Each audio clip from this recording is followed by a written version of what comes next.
नमस्कार साथियों, स्वागत है आपका हमारे इस यूट्यूब चैनल पर। जैसा कि आप लोगों को पता है, कल माननीय चुनाव आयोग के द्वारा जो है मिल्कीपुर की जो विधानसभा सीट है, जहां पर उपचुनाव की घोषणा जो है वो कर दी गई है। 5 फरवरी को यहां पर जो है मतदान होगा और 8 फरवरी को चुनाव के जो नतीजे हैं वो साफ तौर से हम लोगों को देखने के लिए मिलेंगे। तो मिल्कीपुर की विधानसभा सीट पर यहाँ पर विधानसभा उपचुनाव बचा हुआ है, जिसे विधानसभा उपचुनाव को अगर हम बात करें तो ये विधानसभा चुनाव 2027 से पहले के सेमीफाइनल कहा जा रहा है। और ये दोनों जो मिल्कीपुर का विधानसभा का चुनाव है, भारतीय जनता पार्टी और समाजवादी पार्टी दोनों ही पार्टियों के लिए काफ़ी ज़्यादा महत्वपूर्ण है। जहाँ पर एक तरफ अखिलेश यादव जी लगातार पीडीए की जनभावना को आगे बढ़ा रहे हैं, पीडीए के लोगों को जोड़ रहे हैं। पीडीए के लोगों को जोड़ने के साथ साथ जो उत्तर प्रदेश की राजनीति है उसमें अपना लोहा मजबूत कर रहे हैं। जैसा कि उन्होंने लोकसभा के चुनाव में भारतीय जनता पार्टी को करारी शिकस्त देकर जो है अपने मंसूबों को सामने रखा है। वहीं पर भारतीय जनता पार्टी जो है लगातार उत्तर प्रदेश में जो है अच्छा प्रदर्शन करने के लिए जो है ज़मीनी स्तर पर कार्य कर रही है। वहीं पर लोकसभा के चुनाव में जो करारी हार हुई है, उस हार का बदला लेने के लिए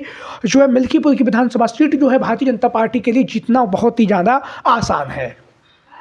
बहुत ही ज़्यादा जो है भारतीय जनता पार्टी के लिए जीतना जो है बहुत ही ज़्यादा ज़रूरी है। लेकिन अगर हम बात करें मिल्कीपुर की विधानसभा सीट को लेकर, तो भारतीय जनता पार्टी के लिए यह जो आसान डगर नहीं होने वाली है, क्योंकि बहुत सारे कारण हैं। और कहीं ना कहीं जहां पर भारतीय जनता पार्टी ने पारसी समाज से अजीत प्रसाद पारसी को चुनावी मैदान में उतार दिया है, अवधेश प्रसाद पारसी के पुत्र हैं, वहीं पर भारतीय जनता पार्टी अभी तक अपने प्रत्याशी के नाम का ऐलान नहीं कर सकी है। कहने के लिए लगभग 1 महीने का समय बचा हुआ है मिल्कीपुर की विधानसभा उपचुनाव में, लेकिन जो ज़मीनी स्तर की जो तैयारियां वो समाजवादी पार्टी ज़्यादा मजबूती के साथ कर रही है। वहीं पर भारतीय जनता पार्टी की अगर हम बात करें तो यहाँ से अभी तक प्रत्याशी के नाम का ऐलान नहीं हुआ है।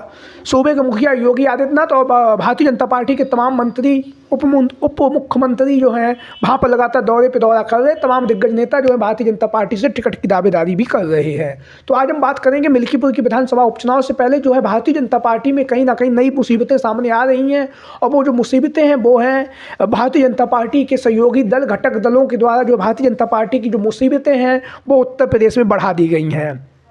जैसा कि आप लोगों को पता है, अपना दल सोनेलाल और संजय निषाद की जो निषाद समाज पार्टी है, पार्टियों ने जो है भारतीय जनता पार्टी की जो है मुसीबतें उत्तर प्रदेश की राजनीति में मिल्कीपुर के विधानसभा उपचुनाव से पहले जो है मुसीबतें बढ़ा दी गई हैं। वहीं पर अगर हम बात करें, विस्तार पूर्वक बात करें, तो भारतीय जनता पार्टी में अब सब कुछ सही नहीं है। एनडीए गठबंधन में सब कुछ सही नहीं है, क्योंकि एक तरफ जहां पर आशीष पटेल के द्वारा लगातार एफटीएफ और पुलिस अधिकारियों पर आरोप लगाए जा रहे हैं, वहीं पर अपनी ही सरकार पर, जिस सरकार के वो प्राधिक लेखा विभाग के मंत्री हैं, अपनी ही सरकार पर जो है वो उनके आरोप लगाए जा रहे हैं। और उन्होंने यह भी स्वीकार किया है कि भारतीय जनता पार्टी की सरकार में जो है आरक्षण का जो घोटाला है वो सार्वजनिक तौर पे सामने आना चाहिए। आरक्षण का घोटाला भी हुआ है। आशीष पटेल के द्वारा ये जो बातें लगातार कही जा रही हैं, भारतीय जनता पार्टी की सरकार में जो है वो लगातार एफटीएफ जो पुलिस एफटीएफ विभाग जो है उसके ऊपर सख्त से सख्त कार्रवाई करने की मांग भी कर रहे हैं। और वहीं पर लगातार जो है अगर हम बात करें तो उत्तर प्रदेश की जो राजनीति है उसमें आशीष पटेल का जो प्रभाव है वो पटेल समाज के मतदाताओं में अच्छी खासी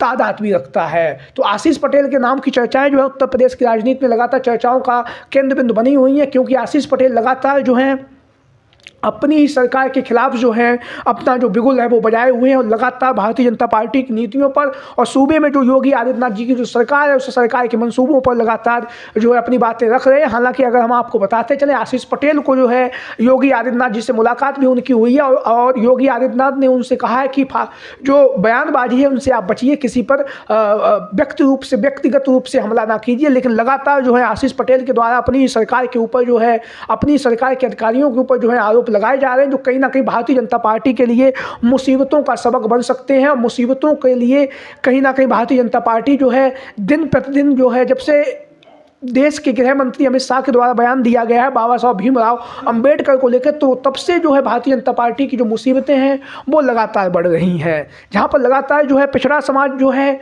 जिस समाज जो बाबा साहब भीमराव अंबेडकर के संविधान को मानने वाला जो समाज है, वो लगातार भारतीय जनता पार्टी के जो वर्तमान समय में नेता है अमित शाह और गृह मंत्री भी उनसे माफ़ी मांगने की जो बात है वो कर रहा है। और कहीं ना कहीं जो भारतीय जनता पार्टी के जो सहयोगी दल हैं, जो पिछड़ों का वोट लेकर जो राजनीति कर रहे हैं, चाहे वो आशीष पटेल हों या फिर जो है संजय निषाद, अब उन्हें जो है अपनी हार का डर भी 2027 के विधानसभा के चुनाव से पहले जो हार का डर है वो भी सताने लगा है। उसके बहुत सारे कारण हैं, क्योंकि एक तरफ जहां पर आशीष पटेल अपनी सरकार के खिलाफ लगातार हल्ला बोल रहे हैं, लगातार एफटीएफ के अधिकारियों पर उन्होंने जो है अपनी अगर मेरे साथ कोई भी घटना होती तो उसके लिए एफटीएफ जिम्मेदार होगा। इस तरह की जो बातें उन्हें आशीष पटेल के द्वारा कही गई हैं। तो लगातार आशीष पटेल जो है लगातार अपनी सरकार के खिलाफ मोर्चा खोले हुए हैं और आगामी समय में जो राजनीति में परिस्थितियां बन रही हैं वो कोई कुछ भी नहीं कह सकता कि कब कौन किस दल में चला जाएगा। तो ऐसी स्थिति में जो है आशीष पटेल आगामी समय में विधानसभा चुनाव 2027 का ध्यान रखते हुए जो है समाजवादी पार्टी का रुख भी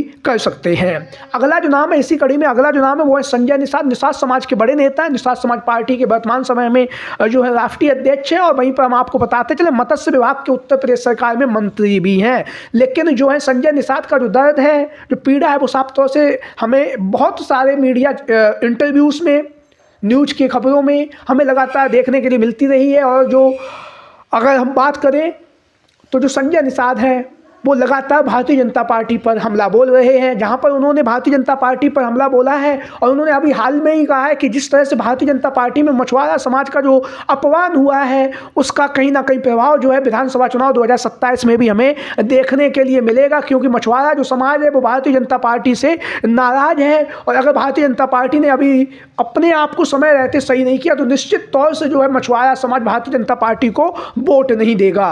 वहीं पर उन्होंने दूसरी बात भी कही है। उन्होंने कहा है कि जो मेरा जो दल है निषाद समाज पार्टी को ना ही वो टिकट देते हैं और ना ही सिंबल दे रहे हैं। तो ऐसी स्थिति में जो है मुझे भी कहीं ना कहीं सोचने के लिए मजबूर होना पड़ रहा है कि 2027 का जो विधानसभा का चुनाव है किस दल के साथ में लड़ा जाना चाहिए। और वहीं पर उन्होंने अपने पुत्र जो संत कबीर नगर से लोकसभा के प्रत्याशी बनाए गए थे भारतीय जनता पार्टी की तरफ से, उन्हें प्रवीण निषाद को जो चुनावी मैदान में जो हार का सामना करना पड़ा है उसका ठीकरा भी उन्होंने भारतीय जनता पार्टी के नेताओं के ऊपर फोड़ा है। और उन्होंने कहा है कि नेता जो हैं अपने अपने स्वार्थ में लिप्त हैं और जो योगी आदित्यनाथ हों या अमित शाह हो या नरेंद्र मोदी जी उन्हें सही जानकारी नहीं दी जा रही है। तो हम मांग करते हैं कि जो संत कबीर नगर में जिन भारतीय जनता पार्टी के नेताओं ने प्रवीण निषाद को चुनावी मैदान में हराया है उनके खिलाफ सख्त से सख्त कार्रवाई की जाए। अन्यथा की स्थिति में 2027 के विधानसभा के चुनाव से पहले हम भी अपना कहीं ना कहीं दूसरी तरफ